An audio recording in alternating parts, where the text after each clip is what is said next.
What's up, YouTube? Today I'm going to talk to you about how to control a ball with your hand and a drill that you can use. It's actually more of a game you can use to help improve, even improve your spare shots. The main one I've seen a lot of people use is the clock. So I got a ball here. If you have your thumb release at the 12 o'clock position, it's going to go straight. The ball release, the thumb release at the 11 o'clock. And then your fingers go around. You get a little more rotational access. You can also go all the way down to 9, but there's other ways to hook, but I find the best way to hook is staying behind the ball, getting your hand below that equator. You don't want it up here because when your thumb releases, you only have that much coming out. If your thumb releases down here, look how much rotation you can put on that ball. It's how you get more revs, and you have to get around the ball. Like, you don't want, like, a lot of misconception is if you release the ball from here, it's gonna hook. Now, what happens if the lanes are breaking down and you need to calm down a bit? How are you gonna are you gonna just hook less by creating less revs? You'll have more consistent revs than you will have consistent turn of the ball. So when you have it behind and having that clock, 10 or 12, 11, you're gonna be able to control the ball and how much it comes off the corner. Another way people have done this is they use their pointer and their pinky. Some people tuck, some people keep it tight their index or their pointer, and they flare out their pointer. Because when you do this, now all the weight of the ball is going to be supported by this finger. So my hand's going to go, obviously the ball's going to fall this way. So I'll get that natural release of the ball. It's going to come around. Another way some people have done this is they put the weight of the ball on specific knuckles of their hand. So I'm not sure how that worked. I've tried it a couple times. It wasn't something fit for me. But having the ball more on the weight of the ball, think of it pinpointed on your middle finger knuckle right before the palm. That'd be the best way I can put it. I don't know how people change it, but everyone's different. We all learn the game our own way, and there's obviously different ways to succeed. So the way I do it, when I come up, I have my pointer off to the side. I have my pinky just a little bit off the holes. And then pointer, when I want it stuck straight, I want to have my middle point at the head pin. My more natural is this pointing at the 2 pin, or in between the 2 and the 4 pin. I have my pointer pointing. If I want a little more hook, 7 pin. If I want even more, I'm gonna slow my ball speed, and I don't think I should be aiming my pointer outside of the lane itself. And this is from me standing, imagining myself stand on the 20 board, in the very middle of the lane. It would be the exact same thing opposite for lefties, where you look at 10 pin, 6, 3, and the 1 pin.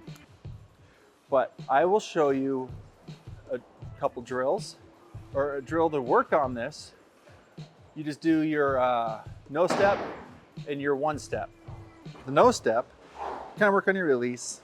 You really want to get the hang of being behind the ball.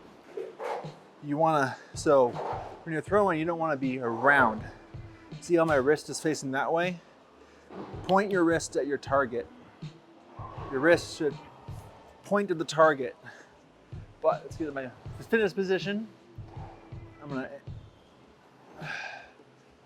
put no hook to this.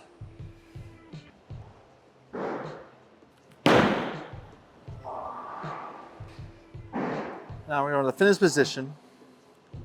Again, I haven't said this yet, but it's not worried about score on this drill. You're just trying to make sure your Your wrist is facing your target. So,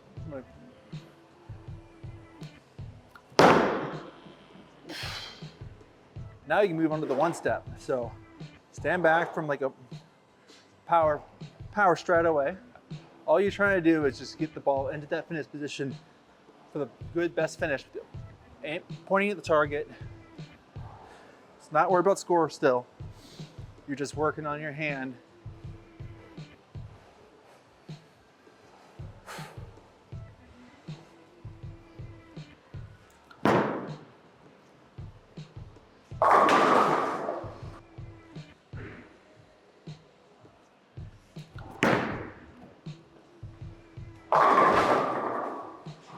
It's gonna feel awkward, but when you come out to practice, do 4 frames, 8 shots, no step. Work on that hand, get more comfortable with it. Do 8 more shots with the one step. Get a little more comfortable. For those last 2 shots, possibly 3. Get lined up, see how you feel. During my league night, my first throw of the night to get a good feel is going to be the one step.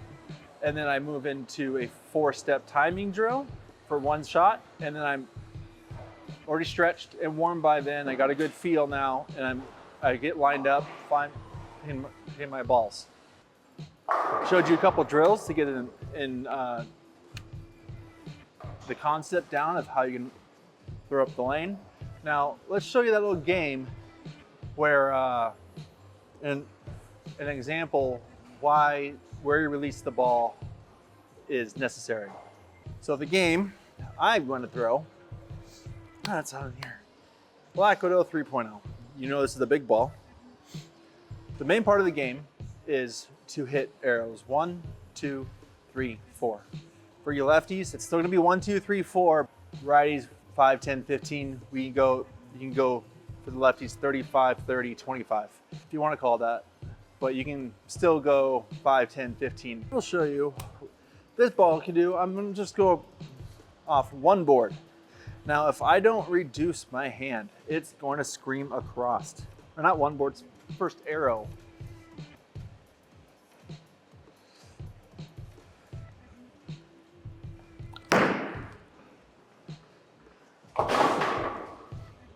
But if I change my natural release and point my hand up a little more, I can get this ball to go a lot further and come in a little sharper.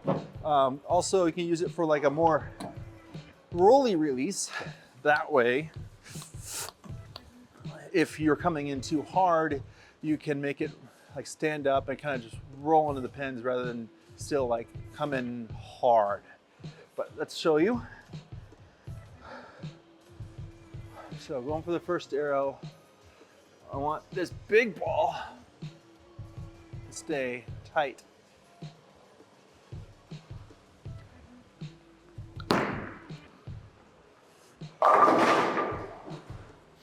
So that means I just need a little more speed with this ball and a little softer hand because I'm coming up on it, creating those revs. Let's see how soft I can make it, like a spare shot where I pretty much give it no hand. I'm already all released at the very end. This would be ideal for your spare shot. So if I give it no yo-yo.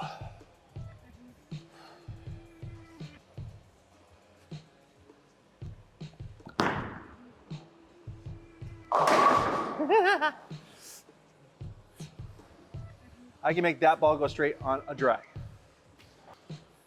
Pick my ball speed up, ball holds and comes in. Now, as you progress in the game, you get to like the 4th arrow. 5th arrow, if you really want to go there, you learn more ball control with your speed as well, but not having just this pick up your speed, but slow your speed down. I will show you trying to go across 4th arrow. What happens if I do not put hand to this ball?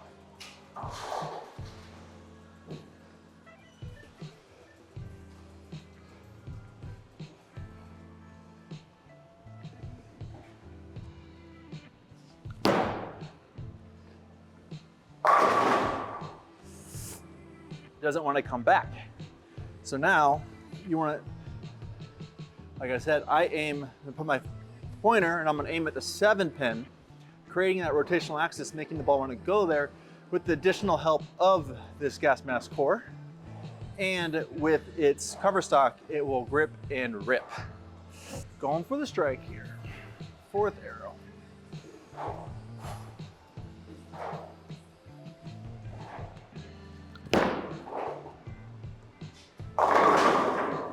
Golden.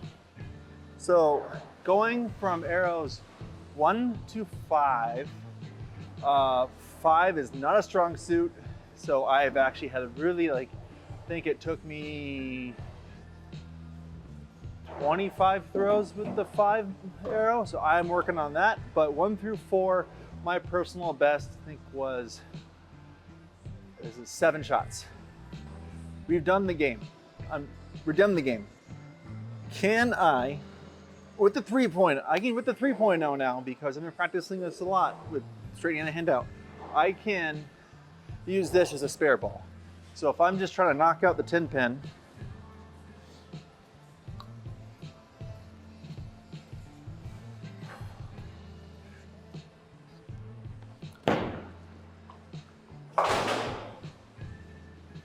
you can flatten your hand, weaken it a little bit, and this will really help improve your spares. Hooking is good, but I prefer throwing straight for a majority of my spares because I can pick a board, and if I hit that board, I'd have a greatest possibility of sparing. But as always, I want to thank you guys all for coming out. Let me know what your personal bests are down below. Any different ways you adjust your bowling hand, but make it your own. Find out what's best for you. And have a good one, everyone. See you guys in the next one. Peace.